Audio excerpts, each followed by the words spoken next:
Pastor Yiga Augustine Owekawala ye musajja ayogeza ensi obwama olw'ebyamagero by'akola. Bw'oba oyagala okumulaba ogenda mu tawuni n'obuuza emmotoka ezigenda e Kawaala ewa Pastor Yiga. Oyinza n'okugenda paaka empya we yazze n'obuuza ezigenda ewa Pastor Yiga. N'olwekyo jangu nga bw'oli ojja kuwonyezebwa mu linnya lya Yesu Omunazaleesi. Hallelujah.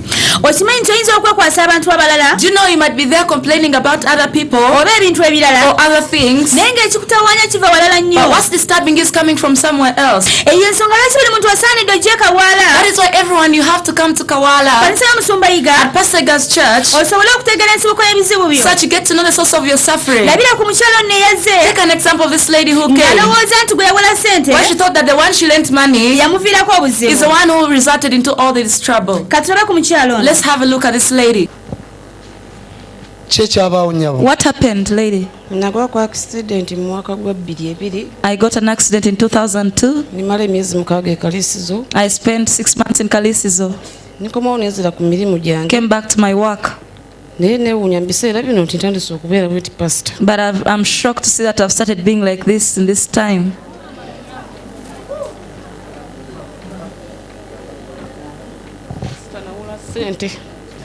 Nawala sente.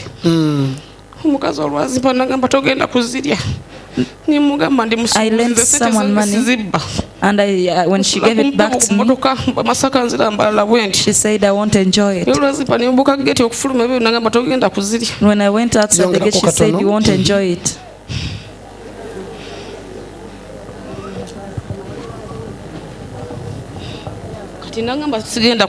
She told me I'm not going to enjoy it. I said I'll enjoy it.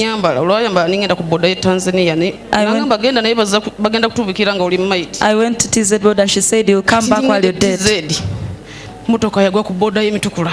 And the car got an accident at Mutukula border. It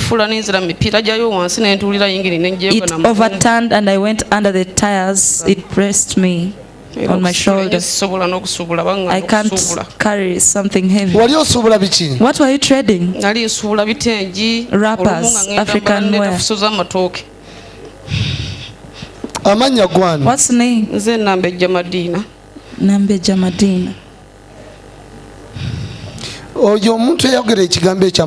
What's her name? The one who said that? She comes in your dreams sometimes. Oh, you haven't? Mama Jasi Nalongo na simanyi bulungi manyage. Kati ate gwenjolesebwa anzigira yakanika ekidduka kyange n'akibaka emipiira. Nagenda mugamba sikuwa balasa ekidduka kyange nazzemu entudde ate kati kifudde. Nangamba zenjagala sente zange ndi mugambe kikiri aramu aramayini sigenda zikuwa. Naye ate yanzigira kati. I have a reason as why I've asked you a dream. Kati pastor ebiseera ebyo bankuba n'ettalo zenna nenzimba bwenti. Do you have a husband? Yes. Is he your first husband? Where is your first husband? He's not there. He's the one I have. How many children? 5.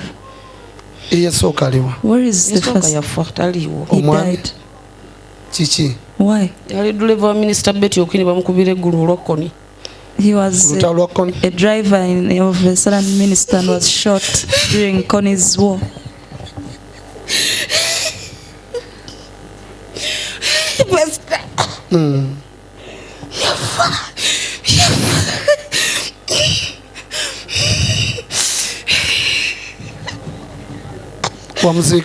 Did you bury him? Yes, I did. Minister Plus Bambi. Bani? Neighbor Minister Plus Bambi. Wanegende rongoja? Galamba sebo. Galamba. Bamuzika wa? Where was he buried? Galamba wenyini. Galamba wenyini. Yakulekera abana bameka? How many children? 3. Basatu.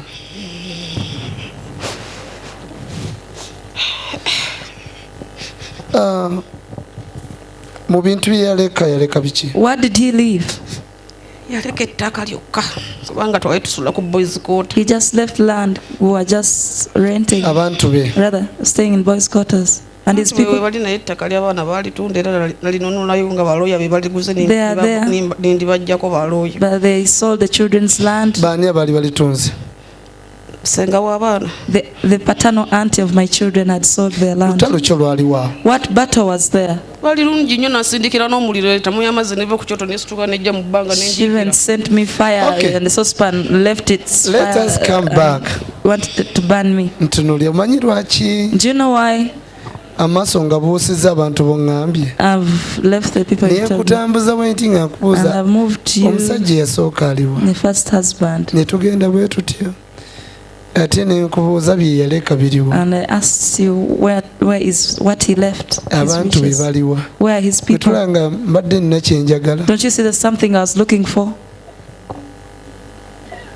Gamba nti Yesu nga mulungi. Oh Jesus, you're so good.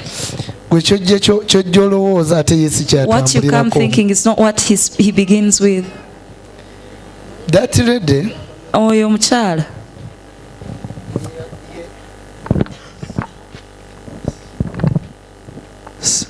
Omukyala oyo kubanga Mukama badde andaga gulageza okuva mu famire y'omusajja ye yasookera ddala okukola eddogo kati eddogo eryo ne lizaala bano bonna abasigadde eddogo eryo ne lizaala omuntu gwewabula ne lizaala omuntu yakkanikira emmotoka. Ebiseera bisinga njagala muyige kino waliwo kye tuyita ensibuko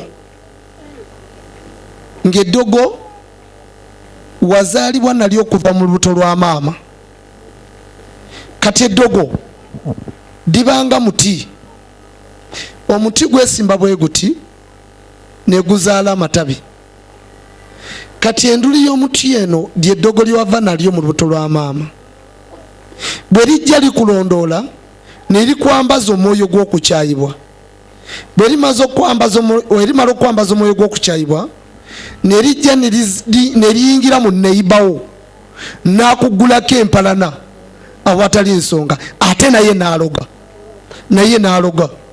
ne lijja ne liyingira mu musajja gw'oyagala ne limutuma okwagala omukazi omulala oyo naye n'aloga kati right now gw'omanyi ddogo lya mujjawo lya neyiba lya mirirwana ba mikwano gyo kituufu weeriri era ky'omanyi kituufu naye waliwo kye tuyita soosi yennyini enduli oba ensibuko y'enduli eno eva mu ttaka n'eryoka ezaala amatabi okuva lwoze wano buli muntu yenna akwagaliza entaana yagenda okukusookayo. Okiwulidde? Ye pastor. Wafuna akatambaala? Nedda pastor.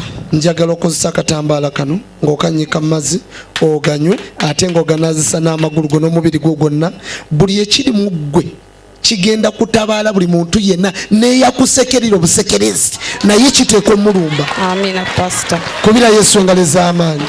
Twebeza Katonda we Kawala. We thank God of Kawala. Wabudde ekyakolebwa mu kizikiza. Because whatever was done in darkness, akikwekola mu kitangaala. He will visit in the light. N'olwekyo jangu laba Omusumba Yiga. Come meet Pastor Yiga. Olunaku lubeera Lwakubiri. On Tuesdays, Olwokuna. on Thursdays, n'Olwomukaaga. and on Saturdays. Pastor Yiga Augustine we Kawala ye musajja ayogeza ensi obwama olw'ebyamagero by'akola. Bw'oba oyagala okumulaba ogenda mu tawuni n'obuuza emmotoka ezigenda e Kawala ewa Pastor Yiga.